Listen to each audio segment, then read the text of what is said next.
Greetings and good day. Welcome to today's news roundup from Zir News 24.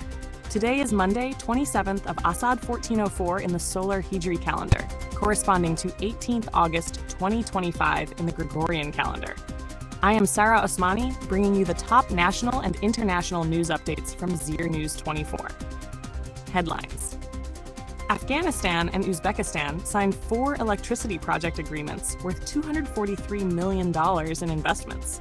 Afghanistan achieves 60% self-sufficiency in flour production, according to the Office of the Deputy Prime Minister for Economic Affairs. Minister of Industry and Commerce Noruddin Azizi, alongside a delegation, attended the 7th Kyrgyzstan-Russia Economic Forum. Details. Afghanistan and Uzbekistan signed $243 million power project agreements.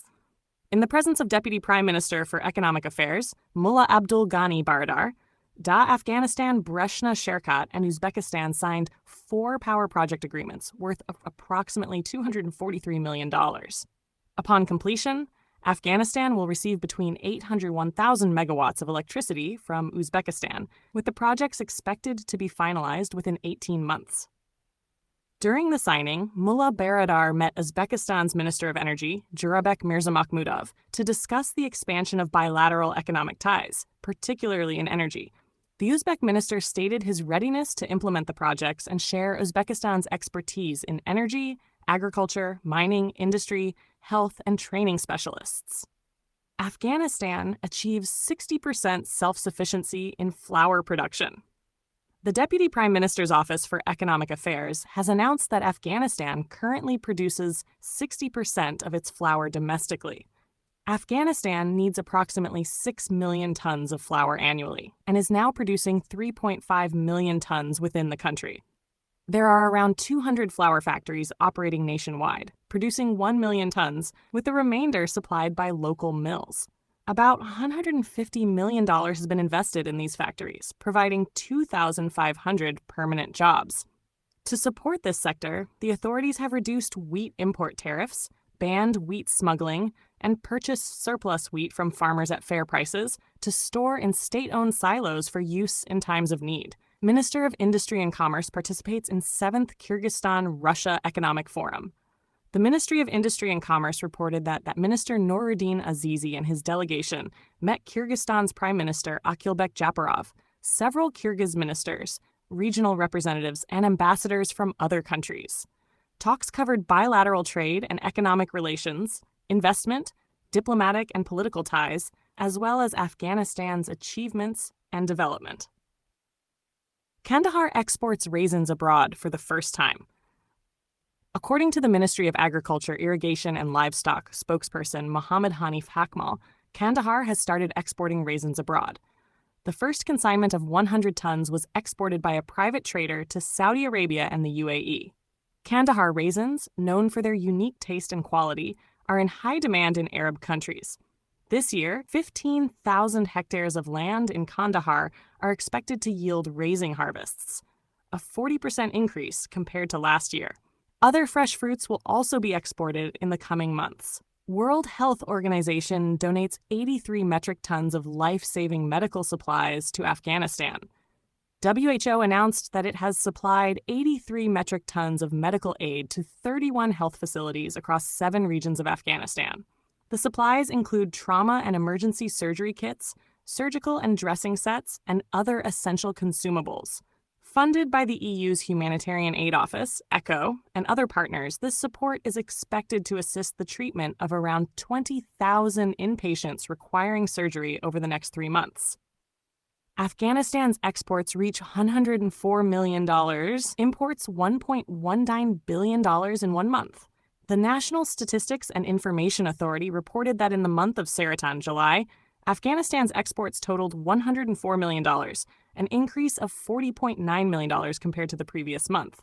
Imports reached $1.191 billion, showing a rise of $253.9 million compared to the month of Jaza, June. Most exports went to Pakistan, India, and Tajikistan, while the largest imports came from Iran, China, and Pakistan. International news. At least 11 Palestinians killed while waiting for humanitarian aid in Gaza. Israeli airstrikes on civilians in Gaza killed at least 11 Palestinians, including 9 children, and injured more than 20. Eyewitnesses and health sources said most of the victims were waiting to receive humanitarian aid. International humanitarian organizations condemned the attacks and called on the UN to act. Mass protests in Israel against Netanyahu. Hundreds of thousands of people staged protests across Israeli cities, demanding Prime Minister Netanyahu agree to a deal with Hamas to end the war and free hostages. The largest protest took place in Tel Aviv, paralyzing work across the country, shutting roads, universities, and government offices. Police arrested at least 40 demonstrators. U.S. suspends visas for Gaza residents.